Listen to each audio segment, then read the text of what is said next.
Okay, good day sa ating lahat po, no? Let's start our discussion for criminal procedure, no? Sa criminal procedure, ang karamihan ng mga tanong mula jurisdiction hanggang Rule 117, no? So, dyan yung madalas, no? Nilalabasan ng tanong sa bar exams, no? Yung Rule 118 hanggang sa dulo, hindi siya masyadong pinaglalabasan ng tanong, no? More on talaga dito sa jurisdiction, Rule 110, 11, 12, 13, 14, 15, 16, 17. Specifically po, sa uh, 1,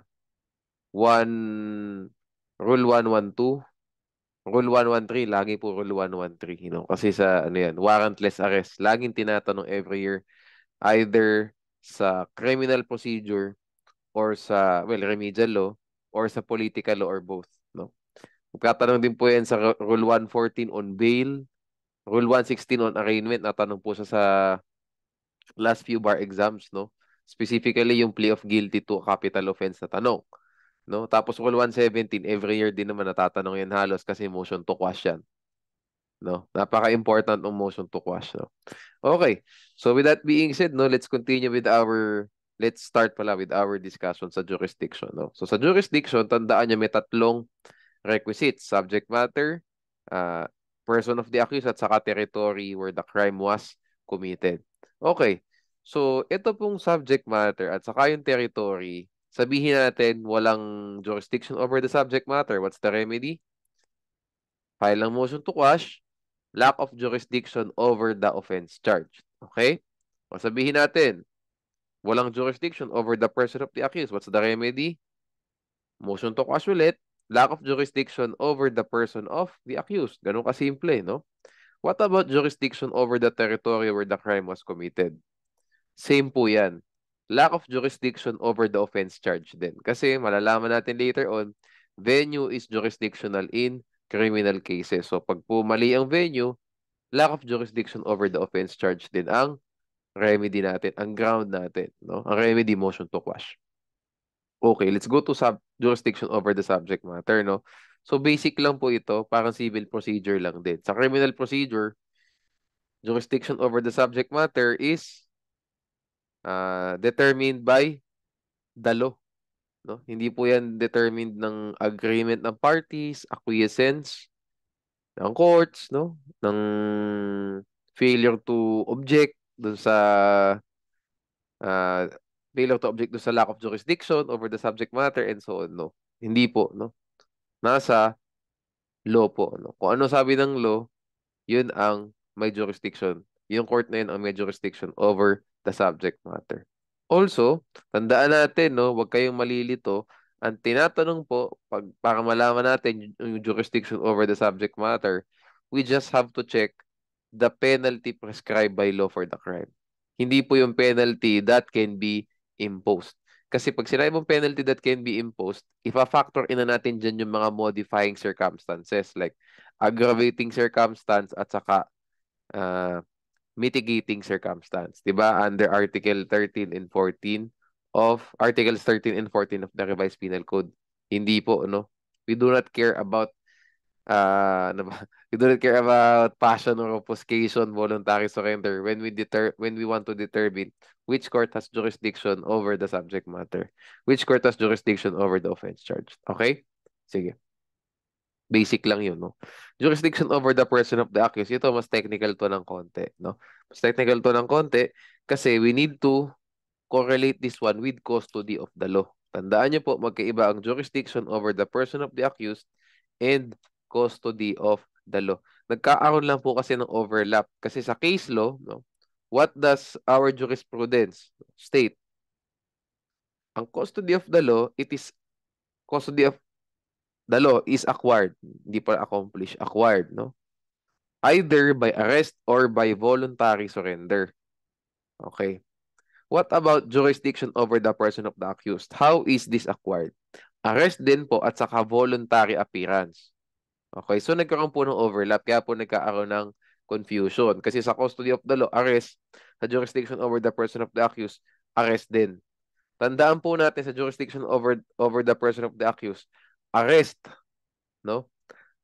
At saka voluntary appearance, no?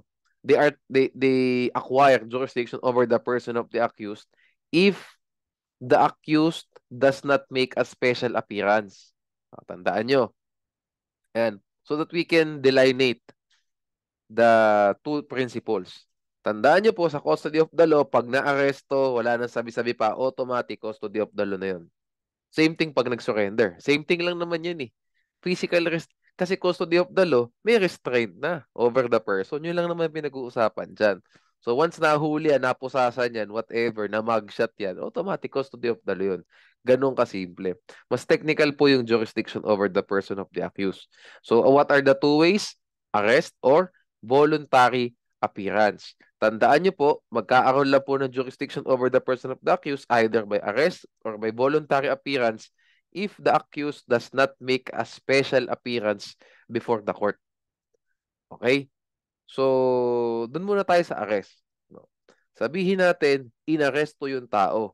Pero yung tao na yon nag-file po ng motion to quash due to lack of jurisdiction over the person of the accused kasi daw invalid yung arrest na ginawa sa kanya. Bakit?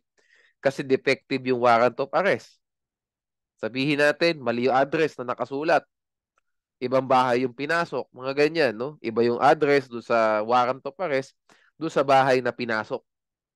Sabihin natin, ang nakalagay sa address doon yung unang yung residential address niya sa Maynila. Pero inaresto siya doon sa bahay niya sa Makati, sabihin natin. Pwede i-question. Invalid yung arrest. Di ba? So ano yan? Special appearance yun. So kahit po na-aresto yung tao, custody of the law yun, di ba? Kahit po na-aresto siya, wala pong jurisdiction over the person of the accused. No? May pa sa dulo.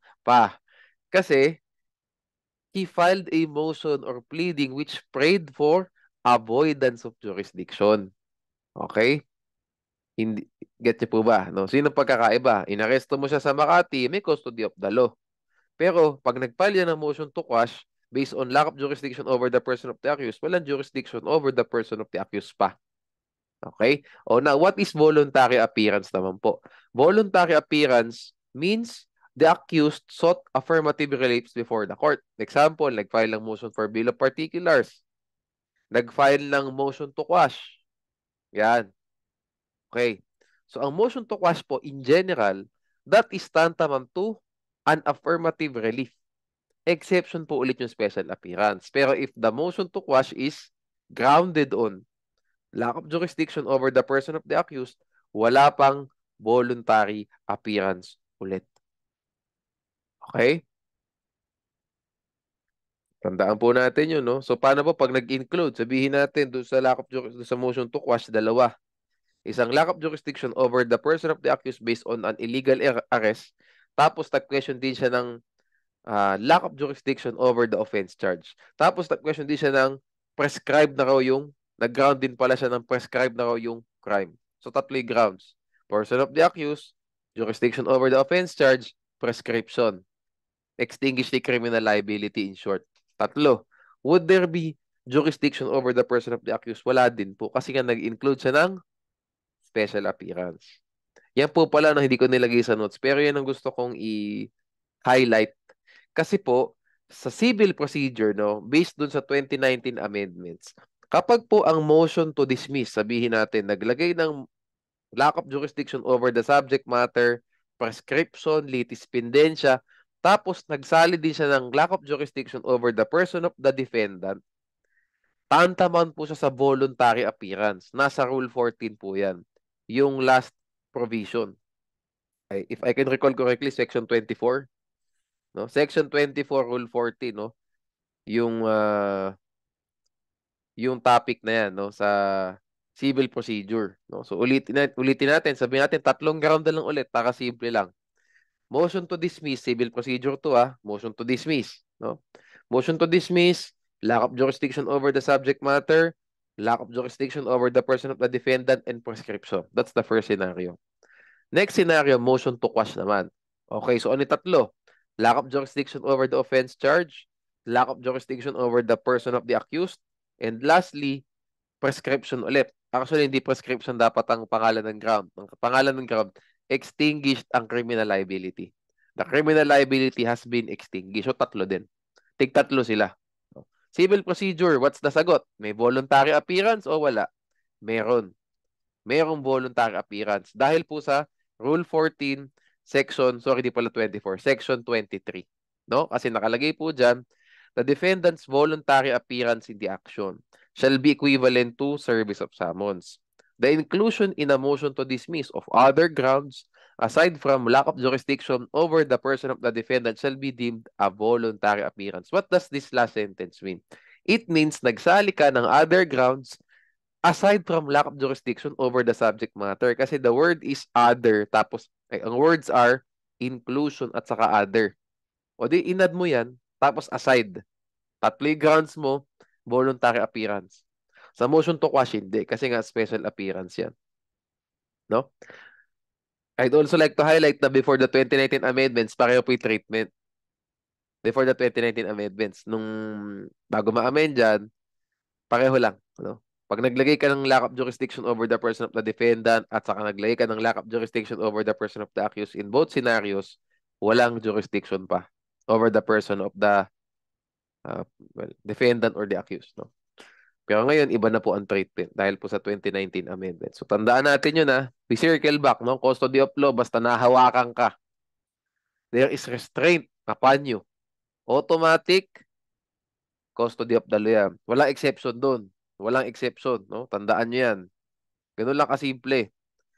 Sa jurisdiction over the person of the defendant, pwedeng na-aresto ka. General rule, may jurisdiction over the person of the accused na. Exception, unless nag-file lang motion to quash based on illegal arrest. Lack of jurisdiction over the person of the defendant based on illegal arrest. Now, if that is the scenario, walang jurisdiction over the person of the defendant. Pero may custody of the law. Sana po malinaw, no? Ganun lang kasimple. No, huwag natin pahirapan yan. Kasi nga medyo na-confuse din ako no, nung nag-aaral pa ako. No? Okay. Okay, so thus the accused can be under the custody of the law without submitting his person to the jurisdiction of the court. As example, a person was arrested by virtue of a warrant. Okay. A person arrested by virtue of a warrant of arrest. Tama pala. A person arrested by virtue of a warrant of arrest is under the custody of the law. However, if he files a motion to quash the warrant, before motion to quash the warrant based on lack of jurisdiction over his person, jurisdiction over his person is still not acquired. Yun.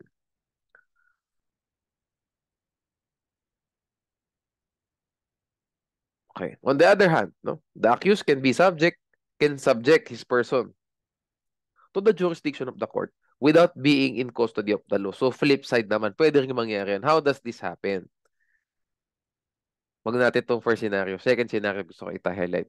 If the accused was released on bail during trial, di ba, he is not in custody of the law anymore since he is out on bail. Hindi siya arestado. Hindi rin siya voluntary, di ba? Hindi naman na siya nasa bilibid eh. Hindi naman na siya nasa loob ng kulungan. Not under the custody of the law na siya. Kasi out on bail. If I would just like to highlight, no, malalaman din natin to later on naman nasa article 114. Malalaman nyo rin yung what does custody of the law mean. Nakalagay dyan, bail is the security given for the release of a person in custody of the law. O di that means, pag nagpiyansa ka, release ka na sa custody of the law.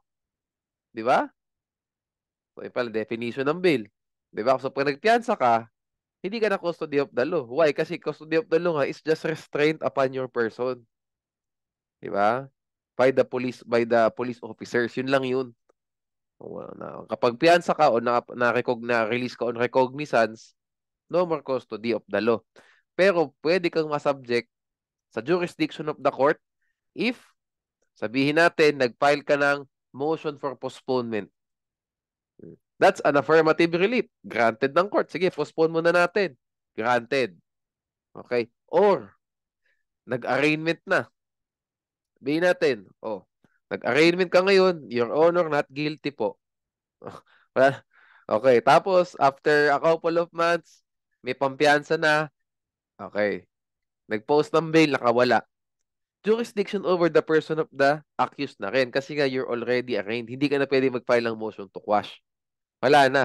Subjected ka na to the jurisdiction of the court kasi nag-plead ka before filing a motion to quash and questioning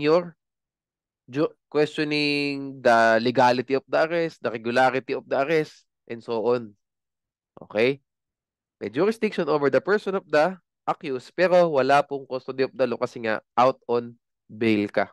In short, being in the custody of the law signifies restraint on the person or deprivation of will and liberty. Meanwhile, jurisdiction over the person of the accused is acquired if the accused never questioned the legality of his arrest or of the warrant. No. Nag-arraignment ka, never question the legality before being arraigned. Ayun. May illegality dun sa ano mo, may illegality dun sa arrest.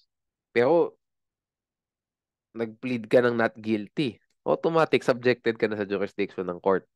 Okay? Over your person. No, dapat nag-file ka ng motion to quash. Okay. Okay, so to put things into context din, no? Jurisdiction over the person of the accused is the proper principle if the question is whether the accused can challenge the legality of the warrant or the arrest. Okay? Legality of the warrant of arrest or the arrest itself. Okay, yan. Okay, so ang point ko dito, pag ang tanong sa'yo, legal ba yung aresto? Ang tinatakil natin dyan, jurisdiction over the person of the accused.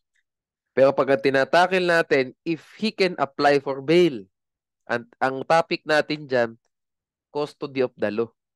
Kasi kaya kang magpapiyansa kasi nasa loob ka ng kulungan. Pag nasa labas ka ng kulungan, di ba? Hindi dapat issue custody of the law kasi you were never in the custody of the law in the first place. So, ayan. To put things into context, para makita nyo, makita nyo yung other side of the coin. How can you be asked dito sa mga topics na to? Yung isa, legality of the arrest. Yung isa, application for bail. If bail will be posted. Okay. Sana malinaw po. By the way, kung matatanong kayo dito, malamang sa jurisdiction over the person of the accused kayo tatanungin kasi mas mahirap siya. Okay? So, watch out na lang po, no? Next tayo, no, jurisdiction over the territory where the crime was committed. So, venue is an essential element of jurisdiction. Sa civil procedure po, venue is different from jurisdiction kasi venue, rule 4, di ba? Subject to special rules, di ba? O sa law, no? Pag may law, sabi iba yung ipa-file yung kaso, we follow that. Okay. Sa Hindi ako call this. Actually, special rules na lang, no? Kaya yun nilo. Okay, sa ano naman, sa criminal procedure naman, venue is an element of jurisdiction. So, pag namali sa venue, ang venue po normally sa Rule 110, Section 15. At saka special law, like sa libel, iba. No? Okay, so, yun nga, no? So, pag sa civil procedure na mali ang venue, improper venue ang ground mo to dismiss the case. No? Sa criminal procedure, para ma-dismiss din yung kaso, motion to quash ka based on lack of jurisdiction over the offense charge. Okay? Yan po, no, kakatapos, well, this is a basic principle, no, wag na nating kakalimutan, no? Kasi nagkaroon ako na experience din, no, nag-lecture din ako na lito. Criminal case yung tanong, biglang ang sinabi, madidismiss daw yung kaso based on improper venue, mali ka agad. No? Mali ka agad. Instead na 5/5 yung score mo, kasi madali lang na may question, na 2/5 ka pa. Kasi sinabi mo, improper venue. Okay, mali. No? Be on the watch kung ano yung kaso na final nung parties concerned sa question. Pag civil case, okay. Improper venue ang tamang ground. Kung hindi, lack of jurisdiction over the offense charge kung criminal proceeding yan. Okay. Next tayo. Ito na, jurisdiction of criminal courts, no? So, napakasimple lang naman po ng MTC saka RTC, no? Pag ang prescribed penalty does not exceed 6 years of imprisonment, o the MTC ka, first level courts, kapag it exceeds 6 years ka, ay, if it exceeds 6 years, RTC ka, second level courts. Ganun lang po kasimple. Ang gusto ko pong i-highlight dito, yung relationship ng Sandigan Bayan, MTC at saka RTC. Kasi ang prediction ko, kung magtatanong po sa jurisdiction, dito kayo tatanungin. Dito kayo tatanungin. Kasi bago lang din yung amendment sa Sandigan Bayan eh. So, may inad silang feature dyan na wala before. Okay. So pasimplihin natin ulit, no? Kasi yun naman ang goal natin, no? Sa review sessions na to, sa review na to, to make things simple. No? Hindi tayo masyadong nagbibigay ng kaso sa inyo. We're not about that. No? We're about simplifying things so that when you read on your own time, kayang-kaya nyong dagdagan yung kaalaman. Get nyo ba yun? This is the base. And then, using your own time, no? Using your ano ba, study time, during your study time, doon ka mag-a-add ng mga added information na nababasa mo sa mga materials, nababasa mo sa mga kaso. But we should not forget yung basis talaga, yung basic, yung foundation. Kasi yun yung roots nyo eh, no? If matindi yung roots nyo, matindi yung trunk nyo, kayang-kaya nyo lagyan ng sangayan. No? Kailangan matindi talaga yung pagkakapitan. Okay? Kasi doon ka lang din babalik at the end of the day. No? Kasi di naman lahat ng mga tanong mako-cover ng kaso. Especially kung yung examiner o yung napiling question ng bar chair, ah, example talaga siya, no? Yung hindi siya kinuha sa case but galing siya sa ayun, intellectual creation siya nung examiner, di ba? So anong basis mo dun, di ba? Yung foundation lang din ang gagamitin mo pansagot nun. Kasi hindi mo naman siya makikita sa mga kaso. Okay, with that being said, no, Sandigan Bayan, tandaan niya may tatlong requisites para ang Sandigan Bayan magkaroon ng original exclusive jurisdiction. Tatlo po. The officer charged falls under the enumerated officers of the Sandigan Bayan Law or whose salary grade is at least 27. So una po, in short, the personality of the officer. No? That's the first requisite. Personality of the officer. Second requisite, the offense committed was in relation to his official functions. In short, ang dapat yung wording dito, relation. Okay? Lastly, the damage to the government or bribery must exceed 1 million pesos. Kung pahihirapan kayo sa exam, dito kayo tatanungin. Kasi ito yung nane-neglect often ng mga magbabar, ng mga bar examinees, yung pangatlo na yan. Kasi automatic, ang iniisip nila, naku, pag sabihin natin, senador, nagnakaw ng kalahating milyon sa office niya, no? Yung funds ng Office of the Senate, kung sino mang senador yun. No? Automatic, Sandigan Bayan na. Wrong. Kasi 500,000 lang po yung damage to the government. Kasi dapat, para magkasandigan bayan, mas exceed 1 million pesos yung damage. So malversation of public funds yung crime, di ba? Pero hindi automatic po na pag nag-malversation yung isang senador o isang congressman o isang mayor, automatic, sandigan bayan ka na. No, hindi natin sure yan. Okay? Depende kung magkano yung ninakaw. Okay, so yun po, no, tatlo, no? So, tatlong requisites. Personality of the of the officer, relation, at saka 1 million. Okay? Or amount of damage. Yun na lang pala. Personality of the officer, relation, damage, amount of damage. Okay? Mas exceed 1 million. Okay, so who are the enumerated officers? No? Kung makikita niyo po dyan sa Sandigan Bayan, lumahaba. I suggest, paiksiin natin. Paiksiin natin. Okay? How do we do that? We subgroup the common. Di pala common, the related officers. No? We subgroup the related officers. No? So, local elected officials tayo. No? Governor, vice governor, board member, city mayor, vice mayor, councilor. By the way, hindi ko na nabanggit. Siyempre, ang president hindi covered kasi presidential immunity. No. Ang vice president siguro at saka cabinet secretary, hindi ko na kailangan kayong diskussan doon. No. Alam niyo naman sandigan bayan yan. Tataas na mga ang tataas na mga ano niyan, na mga opisyal ng Pilipinas. No. President, wala dito, di ba? No, no such thing kasi immune yan. Hindi ka na magka-file ng kaso. Okay, tuloy. Executive branch muna, no? Makikita niyo rito, 5. Yung first group, no? Yung unang big group. Executive branch, legislative branch, judiciary, COMELEC, ay sorry, COMELEC tuloy. Constitutional Commission, at saka other officials with salary grade of 27 or higher. So 5. Doon sa first nating grupo, may subgroup yung pala. Executive branch, may 5 ulit. Local elected official, local appointed official, peace and order ng mga official, GOCCs, at saka diplomatic officials. Okay? Local elected, actually, dapat pala i-separate natin tong GOCC para magati isali sa executive. Ganyan.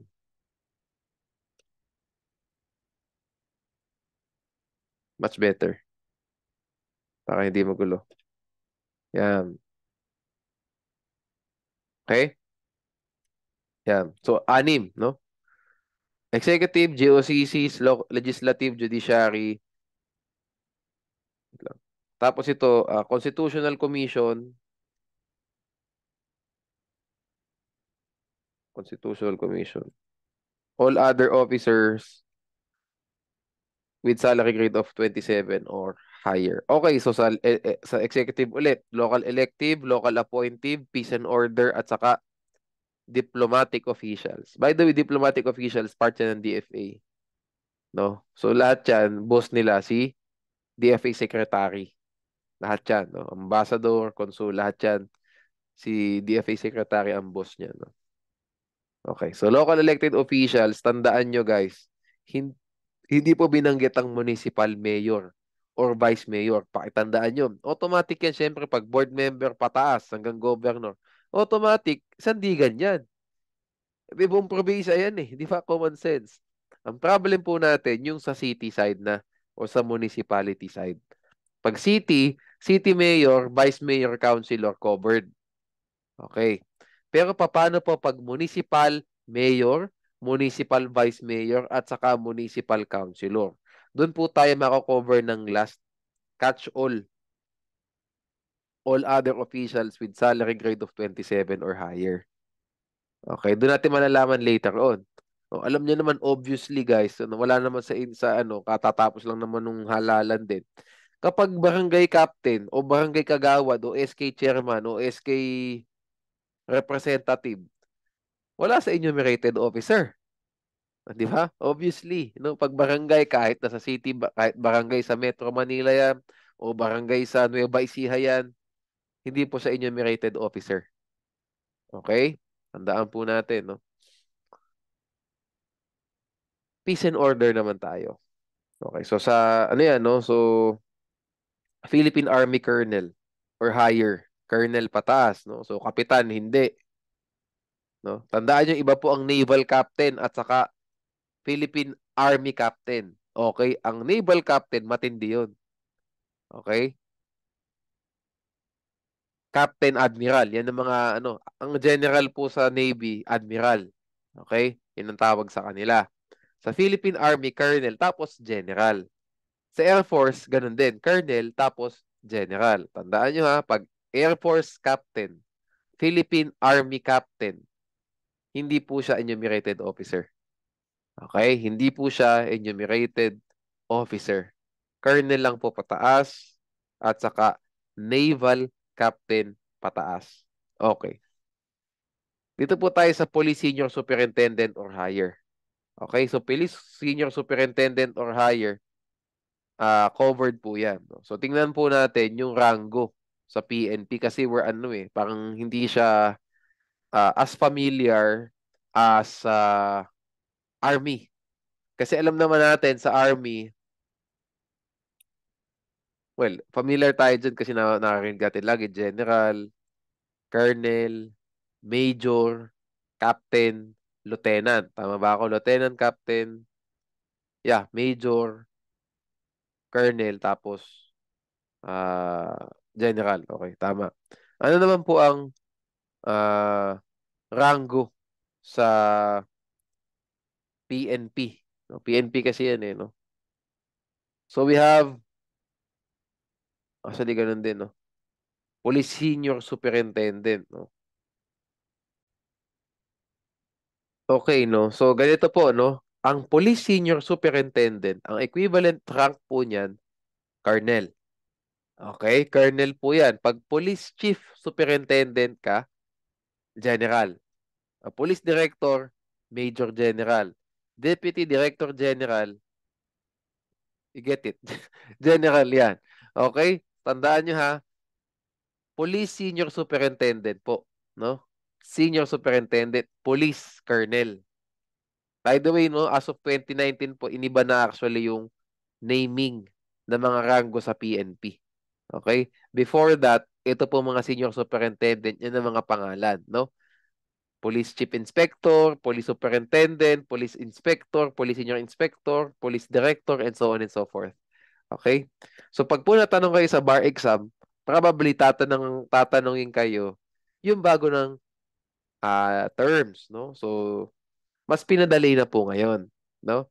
So may Police Lieutenant, Police Captain, Police Major, Police Lieutenant Colonel, Police Colonel, Police General, and so on. So mas madali na po ngayon, no? Parang inihalin tulad na po siya sa pangalan sa Army. Okay, so tandaan po natin to ha. Please remember this one. Pag Police Lieutenant Colonel, hindi po siya enumerated officer. Please remember that one. Kailangan Police Colonel. Alam niyo naman na pag Lieutenant, mas mababa sa pag Lieutenant Colonel, mas mababa yun sa Colonel. No? So, pag Lieutenant ka kasi, ikaw yung one lower. Basically, one rank lower. Okay, so tandaan niyo po ulit ha. Police Colonel po ang enumerated officer. Pataas. Pag General na, basa niyo, wala na tayong problema dyan. Diba? So, pag Police Lieutenant Colonel, not an enumerated officer. Okay? Please remember that one. Okay, so yan po, no? Ito po kasing ano, ang tawag dito, itong Sandigan Bayan Law kasi, this was amended before the 2019 change dun sa mga terms ng rango ng police. No? So let's just adjust accordingly. Okay? Sige. Let's move no to the next uh, subgroup. No? GOCCs, pag President, Director, Trustee, Manager of GOCC or President, Director, Trustee, Manager of State U. Kasi State U din naman po. You can say na ano rin yan eh. Na GOCC. Di ba? Ang UP, PUP, PLM. No? So, yan. No? Ngayon, pag tinanong, Dean ng College of Law ng isang state university. Doon po tayo papasok sa salary. Grading na natin. No? For sure naman sasabihin, kung gano'n ang tanong po, sasabihin naman sa exam question kung ano yung salary grade nung dean na yun. No? Of course, masyado na atang technical pag tinanong, if they still expected you to know yung salary grade ng dean. No? So, tandaan niyo po, ang enumerated officer lang yung managerial level sa taas, no? Kasi ang dean po, syempre, he is an employee of the state university. No? Ang president, director, iba na yan. Trustee, no? Manager, taas na yan. Talagang ano na sila. Sila na yung nagde-direct ng policy ng university. No? Iba siya. No? Okay. So, please remember, no? President, director, trustee, manager. Okay? Of GOCCs and state universities, yan po ay enumerated. Sila po ay enumerated officers. Okay? Sige. I'll just annotate this one, no? Maglalagay tayo ng annotation dito. Police Senior Superintendent is equivalent to police colonel. No?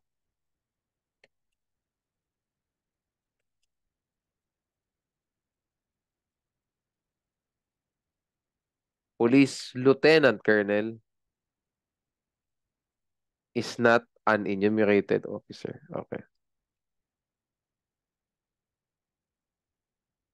Obviously, pag police captain, hindi din. Di ba? Okay. Legislative branch, congressman, senador.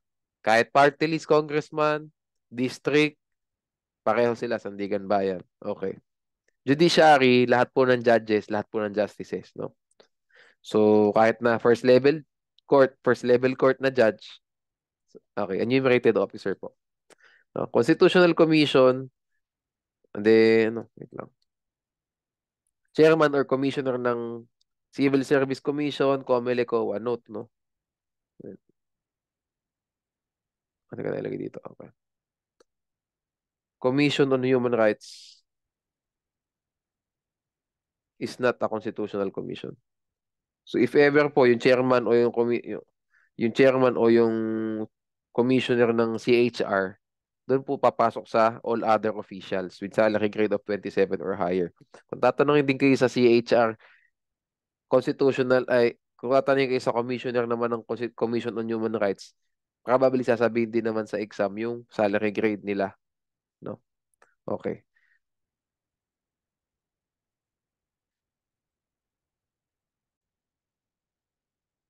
Okay, no? So what are examples, no, of officials with salary grade of 27 or higher? Cabinet Secretary, Cabinet Undersecretary, Municipal Mayor. Okay, so even if the salary grade, ito, added notes pa pala to. Dapat sa taas to. Even if the salary grade falls below 27, the public officer may still be covered by the Sandigan Bayan Law if his office is specifically enumerated in the law. No? So, ibig sabihin, this means enumerated officer. Ilalagay ko dito sa taas. No? Yan. Okay? Tandaan nyo ha. Sabihin natin yung city treasurer, assessor engineer, ang salary grade nila 26 lang. No? Pero enumerated po sila specifically under the law. So, wala tayong pakialam magkano man ang salary grade nila. No? Enumerated officer sila, pwede silang masubject sa Sandigan Bayan. Okay? City Treasurer, Assessor, Engineer. So, makikita nyo, Municipal Treasurer, Municipal Assessor, Engineer, Department Head. Hindi rin po enumerated officer. So, pag sila po, we need to check kung salary grade nila is 27 or higher. Malamang hindi. Okay? So, yan po, no? Pakitandaan. So, municipal mayor is an official with salary grade of 27 or higher. Pakitandaan po ito, no? Municipal vice mayor at saka councilor, they are not enumerated officers and their salary grades are below 27. Pakitandaan po ito, ha? Please, pag po municipal mayor, 27 or higher sa Sandigan. Pero pag sinabi po dyan sa exam nyo, Vice Mayor, Munisipyo, Municipality A, Vice Mayor, Municipality A, Councilor, hindi po enumerated, hindi po 27 ang salary grade. So, never po magiging Sandigan Bayan ang court with original exclusive jurisdiction. Okay po? So, you file the case whether sa RTC or sa MTC. Kailan magiging RTC? We follow BP 129. O di pag exceeding 6 years, yung prescribed penalty, RTC. Pag hindi, MTC. So nagkaroon po ng correlation ng interplay between RA 10660 at saka BP 129. No? Kasi itatapon ng hindi pwede sa RA 10660 eh. Tingnan mo sa BP 129 ngayon. How do you know sa BP 129? Wala na tayong pakialam kung anong salary grade yan. Ang pakialam natin yung prescribed penalty, imprisonment. 6 years ba o hindi? 6 years ba? 6 years pa o mas mataas? O yun pala. 6 years sakto, MTC. Above 6 years, RTC. You get the point. Okay, so the offense must be in relation to his office. So if the offense was not related to his office, like rape, robbery, murder, homicide, no? Acts of lasciviousness, no? The action must be filed with the RTC, MTC ulit. So paano malalaman ko RTC or MTC? BP 129 ulit. Okay? If the damage does not exceed 1 million pesos, the action must be filed with the RTC or the MTC, even if the offender is a senator and he embezzled money from the government or malversation of public funds. So ano yan? BP 129 ulit. RTC kung exceeding 6 years, yung prescribed penalty. If hindi, 6 years or below, MTC ulit. We do not care about the salary grade anymore. Pag ang tingin natin talaga, ang exclusive original jurisdiction, RTC or MTC, we do not care about the salary grade anymore. We care about the penalty prescribed for the crime. Okay. Can private individuals be charged with the Sandigan Bayan? Yes. No? Normally po, matatanong kayo, conspirator sila. Yung private individual, conspirator nung politiko. Ganun. O conspirator nung government official. They can be charged. You know? In case private individuals are charged as co-principals or co-conspirators, accomplices, accessories with the public officers, no, including those employed by the GOCCs, they shall be tried jointly. Okay? Hindi po separate. No? Okay. PD 1606 pala, as amended by RA 10660. Dapat pala dito, I need to change this one. PD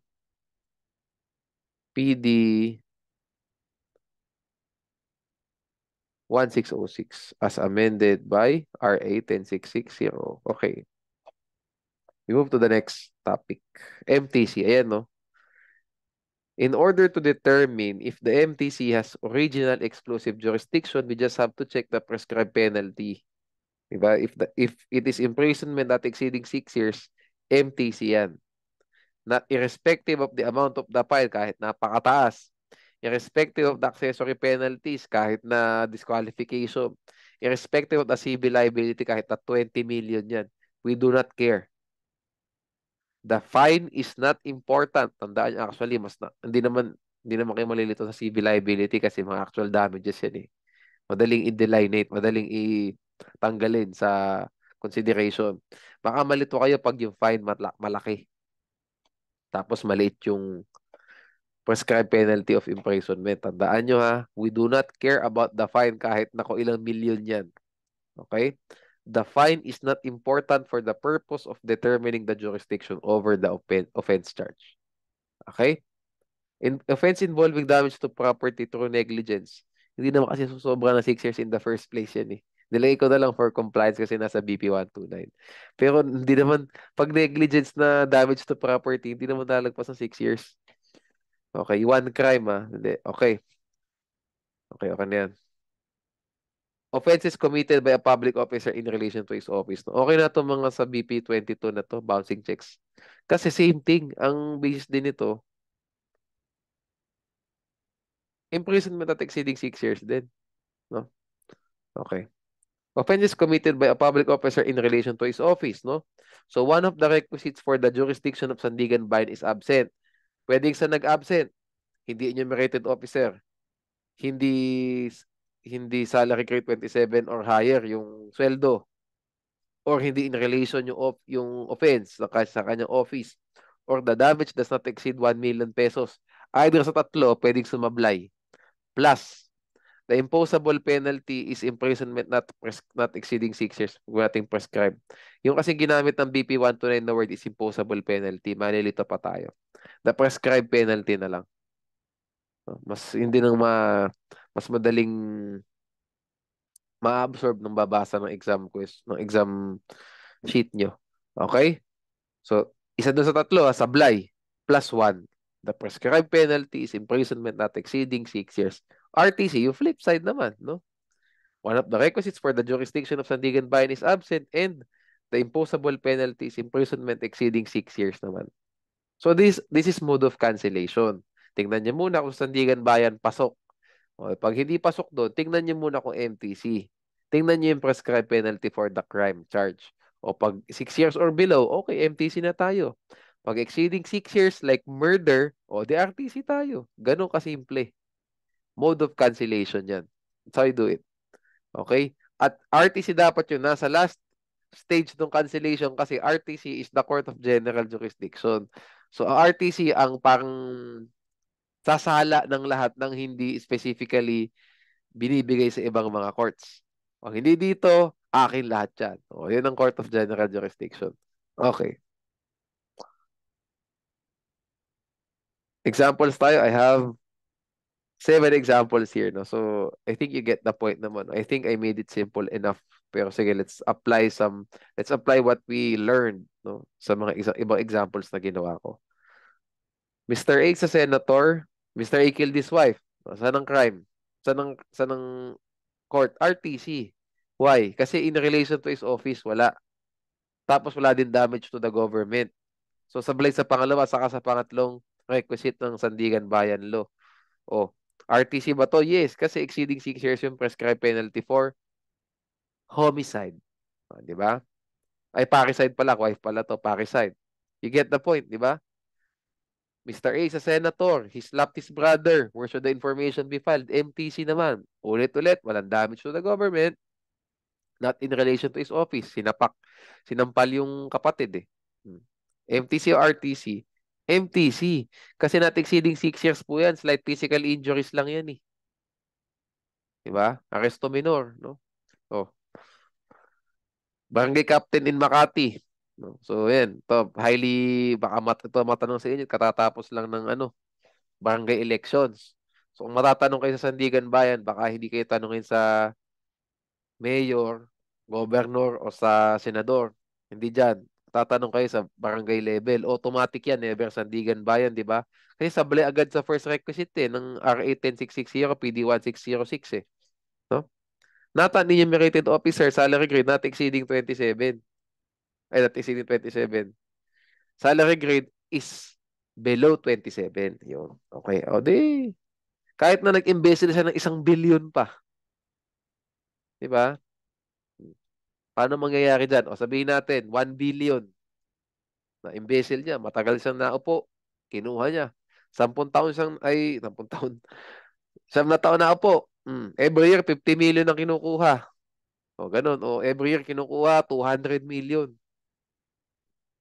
Kasi malaki budget, no? Malaki budget niyan kasi Metro Manila na kapitan, no? Okay. Sandigan Bayan ba? No. Kasi sablay tayo sa first requisite. Not an enumerated officer, salary grade is below 27. Tama nga naman po. Yung offense was in relation to his office. Tama naman po. What do you call this? The damage to the government exceeded 1 million. 1 billion nga kinuha eh. O 500 million pesos. Kahit ano na, 100 million pesos. Oh, what's the crime? Plunder na yan eh. Di ba? Hindi lang naman malversation yan eh. Napakalaki na nung kinuha eh. Okay, with that being said, RTC or MTC? RTC po. Kasi malamang plunder yan, reclusion perpetua, o di RTC yan. Kasi exceeding 6 years yung prescribed penalty of imprisonment. So ano pong senaryo dito? Tandaan nyo ha, hindi po automatic na pag-plunder Sandigan Bayan agad. Tandaan nyo yan. Baka malito kayo. No? Baka kayo hindi pala malito, baka kayo mag-assume agad o baka kayo padalos-dalos. Tandaan nyo, hindi po automatic na pag-plunder ang kaso, Sandigan Bayan agad. Kasi alam natin lagi sa balita, kapag plunder, it's Sandigan Bayan thing. Kasi matinding pera na malaking pera kinuha. Not necessarily.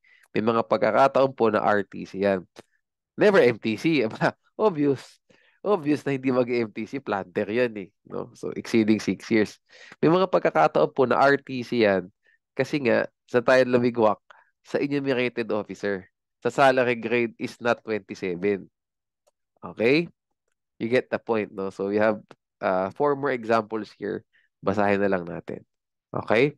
It might get confusing. The trick is to always remind yourself of the requisites. Master them and you will always get the correct answer.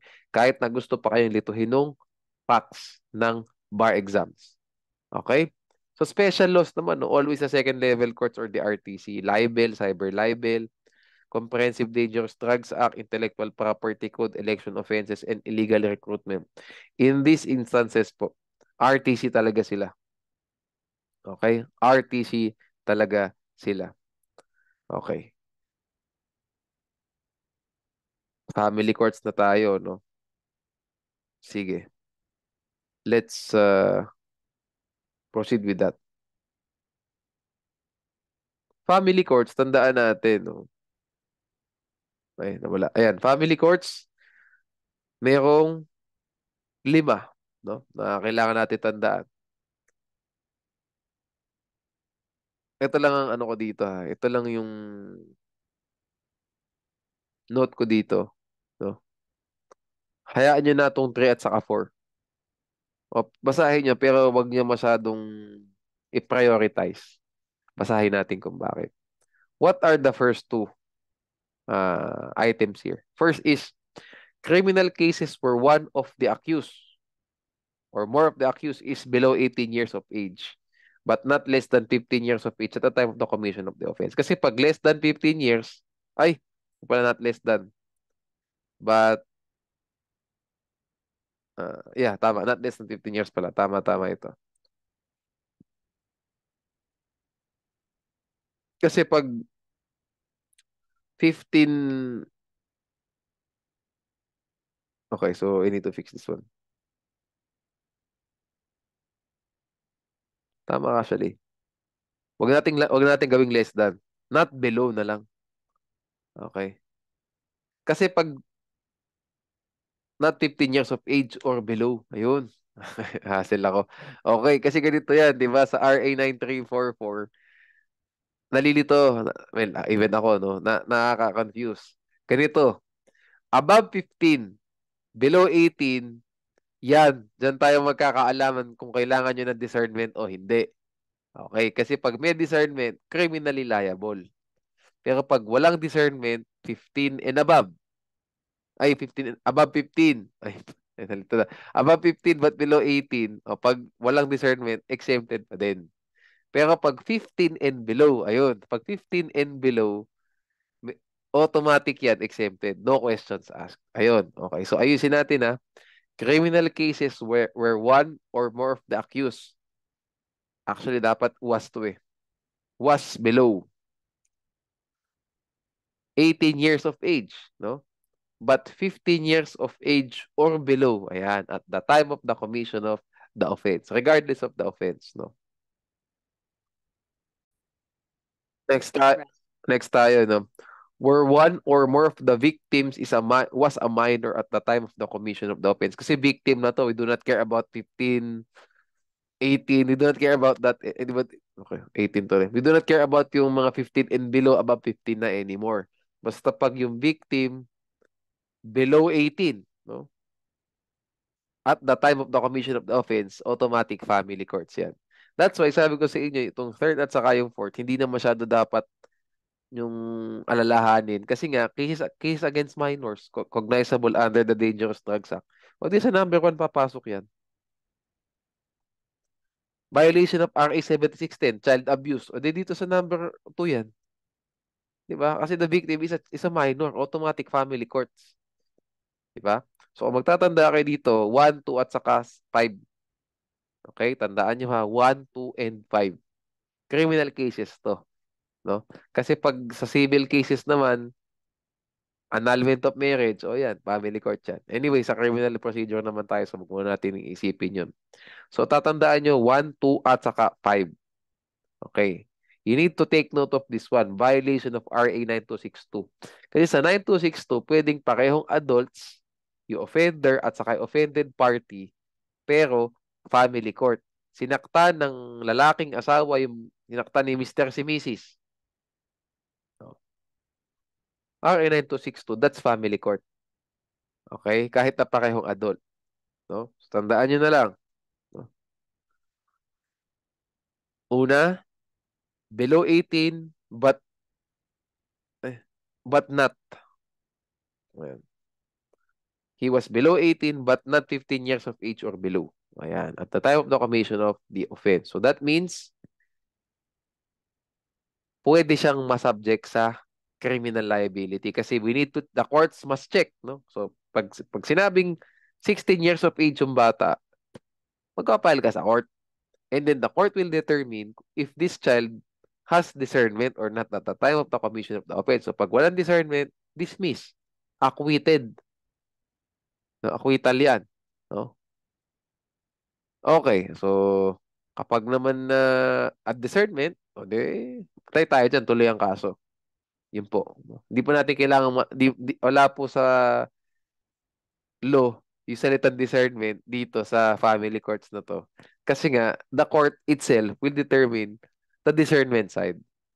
At dinedetermine lang po natin dito what court has jurisdiction over the offense charged. Okay?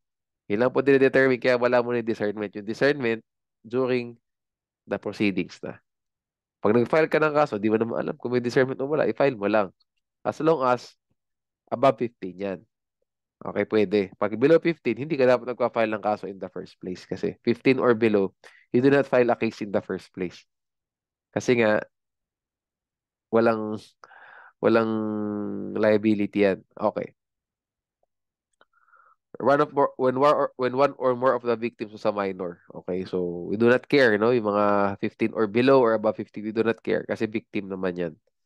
Okay, and lastly, 9262, Violation Against Women and Children Act. Okay, tandaan nyo at the time of the commission of the crime. That's the reckoning period. Okay? At the time of the commission of the crime. Okay? Also, pag po sa number 1 at saka sa number 2, wala naman sinabi kung anong crime eh. So from slight physical injuries to murder, 'di ba? Kung covered po ng 1 or 2, family court. Doesn't matter. Libel, slander, no? Doesn't matter. Drugs, no? As stated here, we do not care. Okay? We care about the personality nung accused at saka yung personality nung victim. Okay, sige. Regardless of the prescribed penalty for the crime. Even if the accused or the victim was already an adult at the time of the discovery of the crime or at the time of the filing of the information, the family court still has jurisdiction over the offense charge if the crime was committed when he was a minor. Okay. Ito, yung mga mas important na mga principles. No? Even if the minor is just one of the offended parties or the offenders in the crime, the family court has jurisdiction. Sabihin natin, tatlo ang offenders. Yung isa, ah 17, yung dalawa, 18. Oh, ni-rape nila yung isang babae. Isang 17, dalawang 18, ni-rape nila, sabihin natin, 19-year-old na babae. So, 17, 18, 18, tapos 19 yung biktima. Family court po ang jurisdiction ng kaso na yan. Kasi nga, one of the offenders, minor. Hindi rin po sinabi rito kung ano yung participation. Hindi kailangan maging accomplice, maging accessory, or maging principal.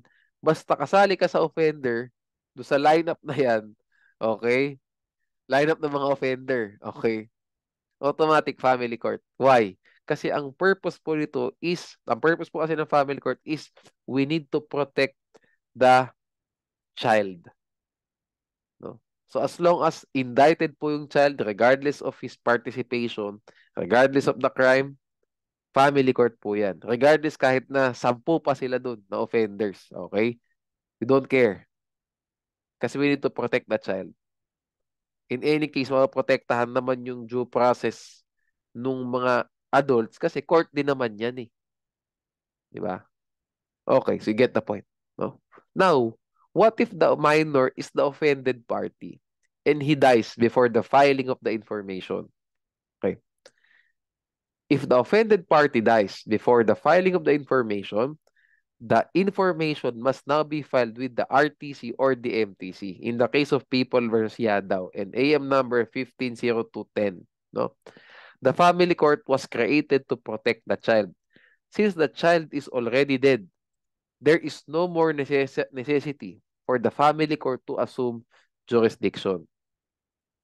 Okay? The same applies if the offend information was already filed but the accused was still not arraigned. In such case, the case will be transmitted to the proper court. So tama po ito, no, sabihin natin. I-file yung kaso sa family court, namatay before ma-arraign yung biktima. Wala pong dismissal na mangyayari due to lack of jurisdiction. No?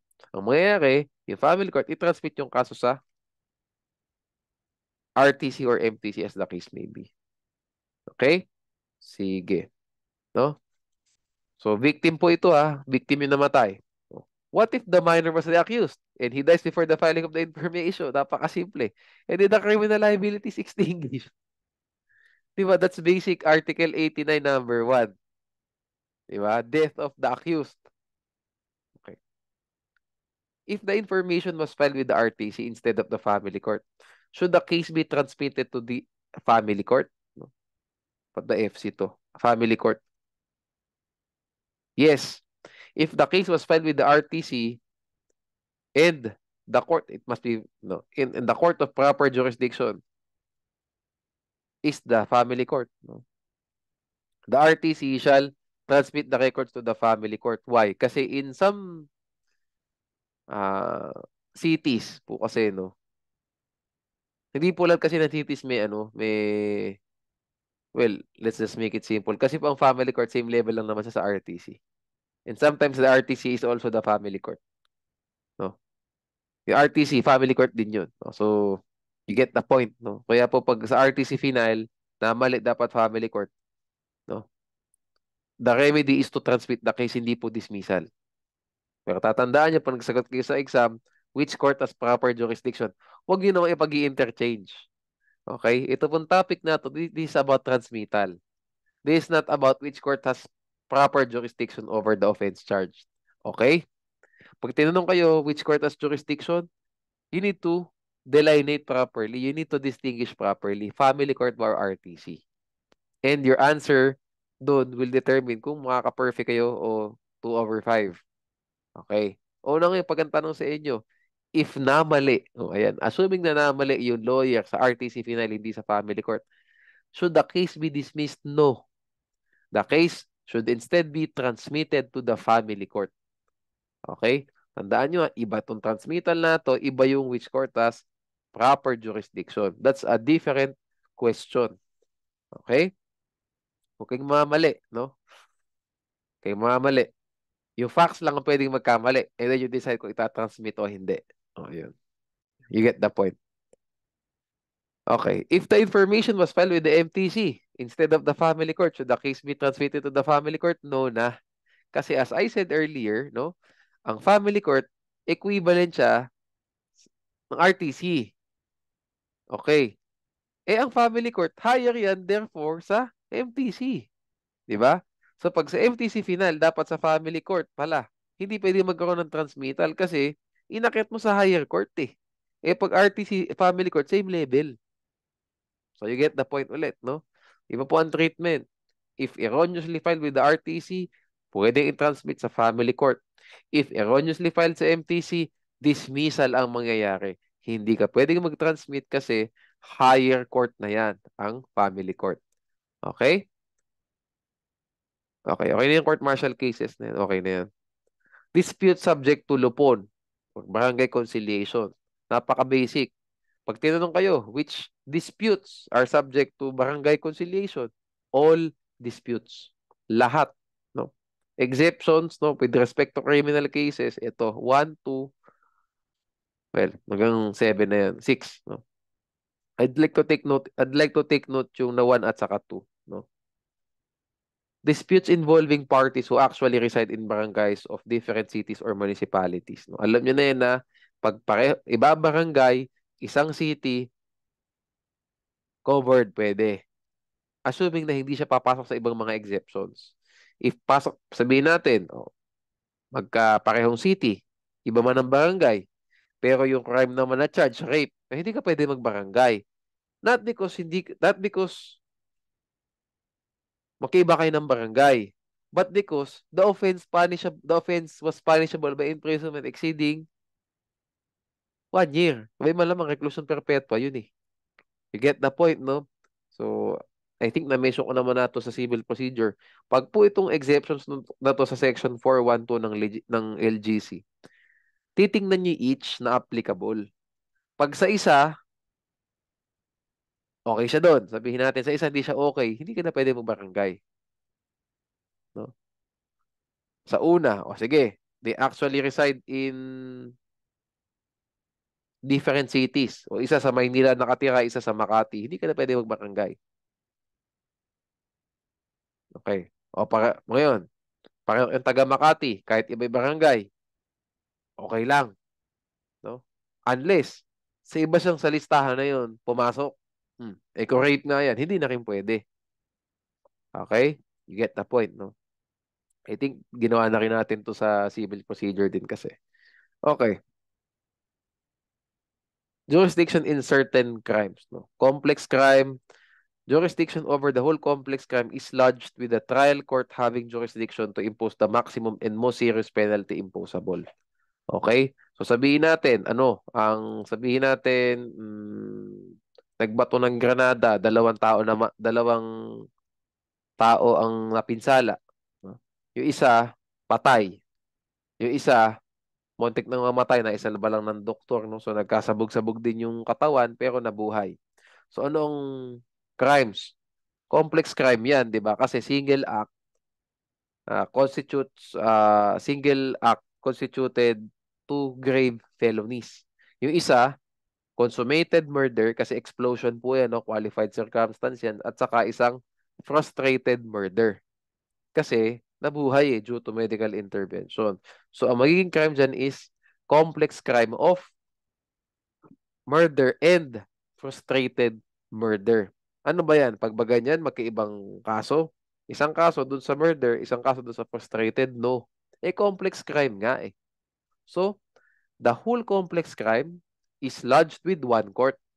And that court is the trial court having jurisdiction to impose the maximum and most serious penalty imposable. Okay, so murder yan, reclusion perpetua. Frustrated murder, reclusion temporal. Actually, parehong crimes naman, RTC eh.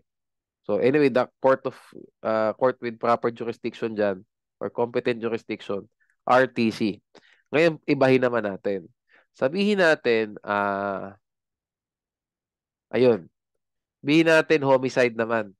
Complex crime of homicide at saka and attempted homicide. How does that happen? Sabihin natin, nagkaroon ng mistake in the blow under Article 4 ng RPC, no? So nagko-correlate na tayo. Ang gustong barilin ni Juan, si Pedro. Pero tumama yung baril kay Sergio, sabihin natin sa likod. Namatay si Sergio, well, di tumama kay, di ba? Sino ba yung actors natin? Si Juan, si Pedro, saka si Sergio. Si Juan yung shooter, sabihin natin. Si Pedro yung babarilin, tumama kay Sergio sa likod. O di malamang, may complex crime ulit. Kasi what's the single act? Single act of firing. Di ba? Or shooting. Di ba? How many crimes? Dalawa. Isang attempted homicide at saka isang consummated homicide. Attempted homicide po siya with respect to Pedro kasi hindi tumama kay Pedro. Attempted homicide yun. Di ba? Because not all acts of execution were performed by one. Hindi niya na-perform lahat eh. To perform all the acts of execution, dapat tag-inflict siya ng mortal wound. No wound at all, di nga tumama eh. Kanino tumama? Doon sa tao sa likod. Patay. Okay. So, mistake in the blow. Pag sinabi mistake in the blow, that's a complex crime. Complex compound crime yan kasi single act produced two or more grave or less grave felony. So, ano ang prescribed penalty for consummated homicide? Reclusion temporal. Attempted homicide naman po, prison correctional. Oh, ano ba ang prescribed penalty of imprisonment for reclusion temporal? Simple, 12 years and 1 day to 20. O de, okay, RTC po tayo. Paano ngayon yung attempted homicide? MTC yan. Kasi 6 months and 1 day to 6 years. Ano ba MTC sa BP 129? Di ba? The prescribed penalty of imprisonment does not exceed 6 years. It doesn't in this case. Max 6 years eh. Attempted homicide. Sa mo ipa-file ang kaso ngayon? Pwedeng isa sa RTC, di ba? Pwedeng isa sa MTC. Sabi po sa Cuyos versus Garcia, the whole complex crime is lodged with the trial court having jurisdiction to impose the maximum and most serious penalty. What's the most serious penalty in this scenario? Homicide. Ano ang court with jurisdiction? RTC. Eh di both complex crime of homicide and attempted homicide, ipa-file mo saan? Sa RTC. You do not divide it into multiple offenses. Okay? Hindi. Kasi makaklag ang dockets dyan. At saka complex crime nga eh. The purpose of the complex crime is there is just one penalty. Di ba? Ano na rin yan? Sobrang unfair naman din na din sa accused kung multiple, like in a compound crime, multiple penalties, isa lang naman yung akta ginawa niya. Di ba? So unfair na. Masyado ng exorbitant yung magiging penalty for him that will be imposed to him. So, one penalty lang. It would defeat the purpose of complex crime kung yung each component crime, component offense, di ba? Component crime, wala offense. Isang component crime, i-separate mo yung trial court. I-separate mo yung court. I-separate mo sa court. No? Ibang case. Di ba? So, what's the point? Di ba? Naging multiple penalties. Okay, so you get okay na tayo dyan. Continuing crimes, no? What are continuing crimes? Continuing crimes are crimes which are consummated in one place yet by their nature, the violation of the law is deemed continuing. Example is estafa, libel, kidnapping, may isa pa akong ano dito, bouncing checks. Bouncing checks kasi continuing kasi iba yung place of dishonor at saka yung place, pwedeng maiba yung place of dishonor at saka yung place of issuance of the check. Inisyo doon sa bahay ng offender sa Makati, i-deposit yung cheque sa Taguig. O, continuing crime. Di ba? Okay. Kidnapping, get the point, no? Kasi kinidnap, sabihin natin sa Makati. No? Dinala sa hideout sa Bulacan. Pag nadaanan yung Quezon City, continuing yung crime doon. Kasi at that time, the crime was being committed. Kasi habang nasa van niya na puti. Di ba? Continuing yung crime eh. Okay?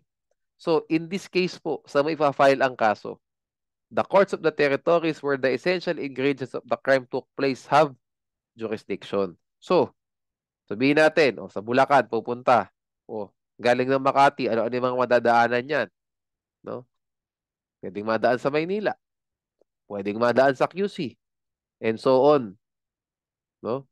So, lahat po ng madadaanan niya na city, pwede i-file doon yung kaso. Kasi the essential ingredient of the crime took place while an essential ingredient of the crime took place while the car was traversing, di ba? Metro Manila. Kasi habang nasa Quezon City ka, sabi natin sa Skyway o QC, di ba? Dadaan ng QC yan.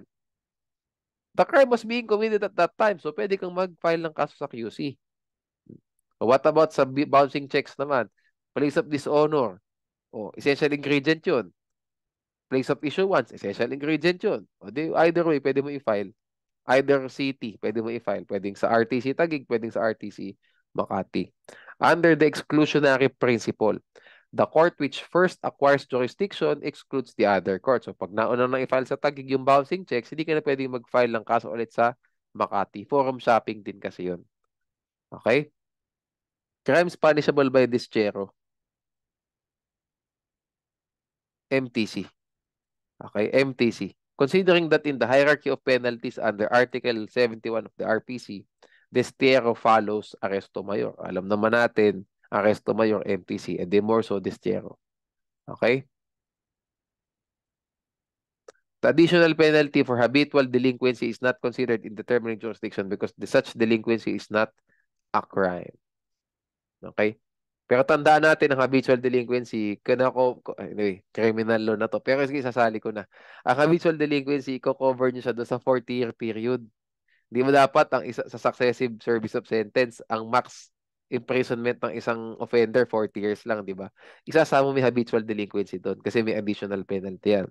Pero tandaan nyo, with respect to jurisdiction, kasi criminal procedure to, we do not consider habitual delinquency. Kasi ang topic nga din naman dito kasi offense charge. Lack of jurisdiction over the offense charge ang ground sa Rule 117 di ba? Sa motion to quash. Habitual delinquency is not an offense. So why are we considering that in jurisdiction over the offense charge? That's the point. Okay. At saka para ma-determine mo kung isang tao habitual delinquent, you need to check the evidence na. Di ba? During trial. So, hindi mo talaga pwedeng sabihin na iko-cover mo habitual delinquency in determining jurisdiction. Kasi determining jurisdiction over the offense charge. Kasi ang determining the jurisdiction over the offense charge, ang titingnan lang natin, yung information lang. Pag kinover mo yung habitual delinquency, naglagay ka na ng evidence. Diba? Mali yun. Tingnan mali information. Okay. We're done with ano no. Let's just read itong when injunction may be issued to restrain criminal prosecution no. Kung matanong kayo dito, pwede enumeration siguro no. So just read this through no. Read this one no. Hindi na natin i-discuss to. That's about it for yeah. Ni-recap lang natin. That's about it for jurisdiction no. Next video natin will cover na yung Rule 110. Expect po na mahaba yung discussion sa Rule 110 kasi very important siya, especially yung sa last two provisions, yung section 14 and 15. Matinding discussion yan. Okay? See you sa next video, guys. No? Okay.